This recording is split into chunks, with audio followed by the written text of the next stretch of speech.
میرے عزیزو، آج کے دن کے لیے خداوند یسوع مسیح کا آپ سے بابرکت وعدہ خداوند کے زندہ پاک کلام میں سے پڑھیں گے۔ استثنا 33 باب اور اس کی 27ویں آیت۔ کلام خدا میں یوں لکھا ہے: ابدی خدا تیری سکونت گاہ ہے، آمین۔ جب سے بنی اسرائیل ملک مصر سے نکل کر بیابان میں آئے، تب سے ہی خداوند ان کو سنبھالتا اور پالتا رہا۔ کلام میں لکھا ہے کہ خداوند بنی اسرائیل کو بیابان کے ان 40 برسوں میں ایسے لیے پھرا جیسے کوئی شخص اپنے بیٹے کو اٹھائے پھرتا ہے۔ لیکن خداوند جو آسمان پر تخت نشین ہے اور جس کی قدرت شاہانہ اور اختیار آسمانوں سے بلند ہے، اسے اپنے لوگوں سے ایسی محبت ہے کہ وہ آسمان سے اتر آیا تاکہ ان کے درمیان سکونت کرے۔ خداوند خدا نے نہ صرف ان کے درمیان سکونت اختیار کی، بلکہ ان کے لیے خود کو سکونت گاہ ٹھہرایا تاکہ ان کو خداوند خدا کی پناہ اور قوت حاصل ہو۔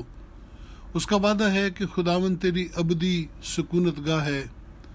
سکونت گاہ کے لیے عبرانی زبان کا جو لفظ استعمال ہوا ہے، اس کے معنی ہے پناہ گاہ، جس میں ایماندار محفوظ، پرسکون اور آرام سے رہتا ہے، جیسے کوئی اپنے گھر میں ہوتا ہے۔ میرے عزیزو، بنی اسرائیل کی جماعت کلیسیا کو پیش کرتی ہے، جیسا کہ مقدس پولس رسول خط میں بیان کرتا ہے۔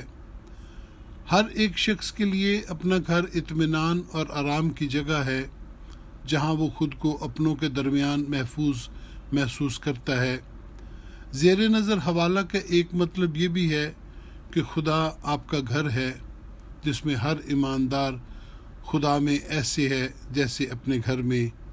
جس طرح آپ دن بھر کی محنت مشقت کے بعد گھر میں آرام پاتے ہیں، اسی طرح ہمارے دل خداوند میں آرام پاتے ہیں۔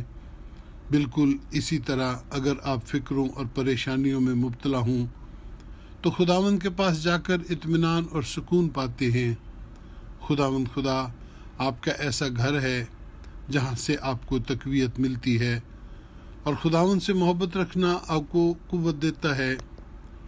آپ کتنے خوش قسمت ہیں کہ آپ مقدسوں کے ہم میراث ہیں، اور خداوند آپ کی ابدی سکونت گاہ ہے۔ آمین ثم آمین۔ خداوند آپ کو برکت بخشے۔